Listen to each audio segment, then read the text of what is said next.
Breaking news చూస్తున్నాం. ఎన్నికల కేడర్ను సన్నద్ధం చేయడానికి సీఎం జగన్ సన్నద్ధమవుతున్నారు. ఇందులో భాగంగా ఎల్లుండి విజయవాడలో వైఎస్ఆర్సీపీ పదాధికారుల సమావేశం నిర్వహించనున్నారు. రాష్ట్రం నలుమూలల నుంచి పార్టీ శ్రేణులు హాజరయ్యే అవకాశం ఉంది. మొత్తం 8,000 మందికి పైగా హాజరయ్యేలా కసరత్తు చేస్తున్నారు.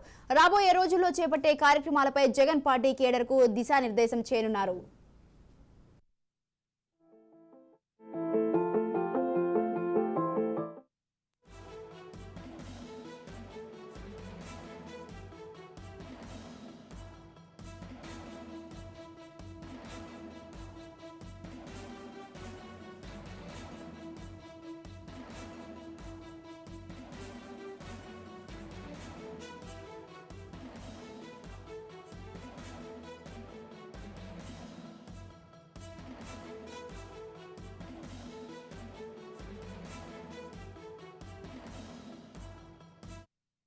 రైట్, ఇదే విషయంపై మరింత సమాచారాన్ని అందించడానికి మా ప్రతినిధి గాలిబ్ ఫోన్ లైన్ లో ఉన్నారు. గాలిబ్, ఎన్నికల కేడర్ను సన్నద్ధం చేయడానికి అయితే సీఎం జగన్ అయితే సన్నద్ధం అవుతున్నట్లు తెలుస్తోంది.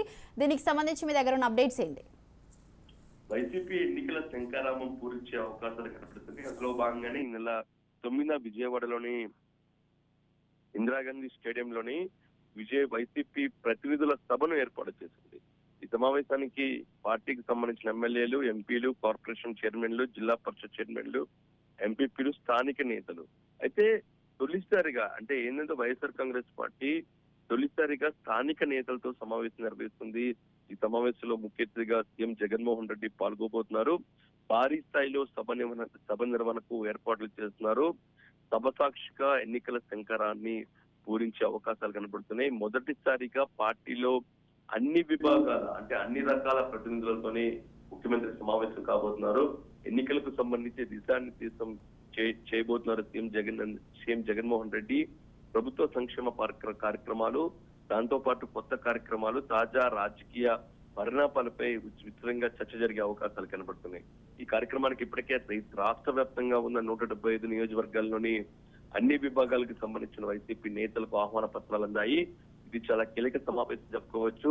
మరో పక్క తెలుగుదేశం పార్టీ చంద్రబాబు అరెస్టుతో కొంత ఇబ్బందులు పడుతున్న తరుణంలోని ఖచ్చితంగా వైసీపీ ప్రజల్లోకి వెళ్ళాలి, వాస్తవాలు తెలియజేయాలి, దాంతో పాటు రాష్ట్ర ప్రభుత్వానికి సంబంధించిన పరిపాలనను ప్రజలకు వివరించాలని దానిపై కూడా ముఖ్యమంత్రి దిశానిర్దేశం చేయబోతున్నారు. ప్రధానంగా ఎన్నికలకే టార్గెట్ గా ఇటు ప్రభుత్వం అట్లాగే పార్టీ 2 కార్యక్రమాలు చేపట్టింది. జగనన్న ఆరోగ్య సురక్ష, దాంతో పాటు వై నాట్ ఎందుకు జగన్ మరోసారి సీఎం కావాలి అనే దానిపై కూడా 2 కార్యక్రమాలను కూడా ప్రభుత్వం శ్రీకారం చుట్టిన నేపథ్యంలో ఈ 2 కార్యక్రమాలను ప్రజల్లోకి ఏ విధంగా తీసుకెళ్లాలి, దాంతో పాటు వాస్తవాలు ఏం తెలపాలి, దాంతో పాటు ప్రభుత్వం 4 ఏళ్ల పాలనలోని 90% వరకు కూడా మేనిఫెస్టో కార్యక్రమాలను అమలు చేసింది. దీన్ని ప్రజలకు వివరించే దిశగా కూడా కేడర్ ఏ విధంగా పనిచేయాలి, ఓవరాల్ గా ఎన్నికలకు ఏ విధంగా సన్నద్ధం కావాలి దానిపై కూడా ముఖ్యమంత్రి చెప్పబోతున్నారు. ఇంకా దాంతో పాటు వైసీపీ గ్రౌండ్ లెవెల్లోని ఎమ్మెల్యేలతోని కొన్ని వర్గ విభేదాలు, వర్గపోరు చాలా తీవ్రంగా మారింది. ఈ నేపథ్యంలోని విభేదాలు పక్కన పెట్టి అందరూ ఏ విధంగా పనిచేయాలి దానిపై కూడా ముఖ్యమంత్రి దిశానిర్దేశం చేయబోతున్నారు. ఓవరాల్ గా 4 ఏళ్ల తర్వాత తొలిసారిగా ముఖ్యమంత్రి వైసీపీ స్థానిక నేతలతో సమావేశం నిర్వహించడంతో ఎన్నికల టార్గెట్ గా ఈ కార్యక్రమం జరుగుతున్నట్టు తెలుస్తుంది. ఈ నేపథ్యంలో పూర్తి స్థాయి ఏర్పాట్లు ఇందిరాగాంధీ స్టేడియంలో జరగబోతున్నారు. ముఖ్యమంత్రి అధ్యక్షతన వైసీపీ ప్రతినిధుల సమావేశం జరగబోతుంది. Right, thank you Ghalib, thanks for the details.